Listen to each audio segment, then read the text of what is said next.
பெங்களூருவை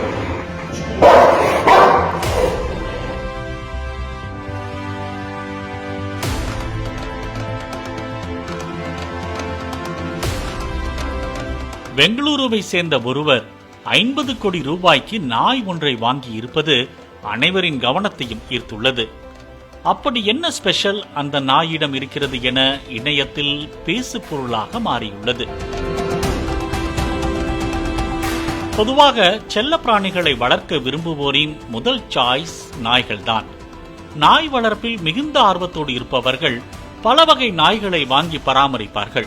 அந்த வகையில் பெங்களூருவை சேர்ந்த நாய் வளர்ப்பாளரான சதீஷ் என்பவர் உலகின் மிகவும் விலை உயர்ந்த நாயை 50 கோடி ரூபாய்க்கு வாங்கி அசத்தி உள்ளார்.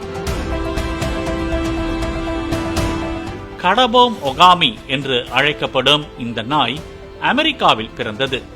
ஓநாய்க்கும் ககசியன் ஷெப்பர்டுக்கும் இடையிலான கலப்பின முதல் நாய் இது எனவும் கூறப்படுகிறது. மேலும் உலகின் மிகவும் விலையுயர்ந்த நாய்களில் ஒன்றாகவும் இது அறிவிக்கப்பட்டிருக்கிறது. பார்ப்பதற்கு கம்பீரமாக காட்சியளிக்கும் இந்த நாய் பிறந்து 8 மாதங்களே ஆகிறது. 5 கிலோ எடையும் 30 அங்குல உயரமும் கொண்ட இது தினமும் 3 கிலோ வரை பச்சை கோழியை சாப்பிடுமாம். மேலும் இந்த வகை நாய்களுக்கு இயல்பாகவே தங்கள் உரிமையாளரை பாதுகாக்க வேண்டும் என்ற உள்ளுணர்வு அதிகம் இருக்கும். அதீத புத்திசாலித்தனம் கொண்ட நாயாக இவை இருப்பதால் பயிற்சி இல்லாதவர்கள் இந்த வகை நாயை வாங்குவது ரொம்ப ரிஸ்க் எனவும் கூறப்படுகிறது. 150க்கும் மேற்பட்ட வெவ்வேறு இனங்களை சேர்ந்த நாய்களை வைத்து பராமரித்து வரும் சதீஷ் பெங்களூருவில் நாய்களுக்காக 7 ஏக்கர் பண்ணை வைத்திருக்கிறார். இதில் நாய்களை பராமரிக்க 6 பணியாளர்கள் இருக்கின்றனர். நாய்களை பார்க்க வருபவர்களிடம் கட்டணம் வசூலித்து வருகிறார். இதனால் வேலைக்கு செல்லாமல் இதையே முழு நேர வேலையாக செய்து வருகிறார்.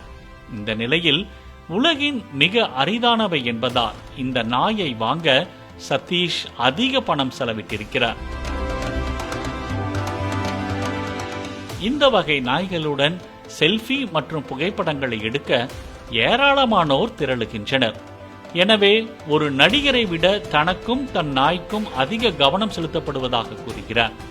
குறிப்பாக இந்த நாய்கள் ஷோக்களுக்கு அழைத்து செல்ல 30 நிமிடங்களுக்கு 2,40,000 முதல் 5 மணி நேரத்திற்கு 10 லட்சம் ரூபாய் வரை கட்டணமாகவும் வசூலிக்கிறாராம். சமீபத்தில் நிகழ்ச்சி ஒன்றில் கடபோம் ஒகாமி நாய் சிகப்பு கம்பளத்தில் நடந்து சென்ற வீடியோ இணையத்தில் வைரலாகி 30 லட்சத்திற்கும் அதிகமான பார்வைகளை பெற்றுள்ளது. அதனாலே இணையத்தில் இந்த நாய் தற்போது பேசு பொருளாக மாறியுள்ளது குறிப்பிடத்தக்கது.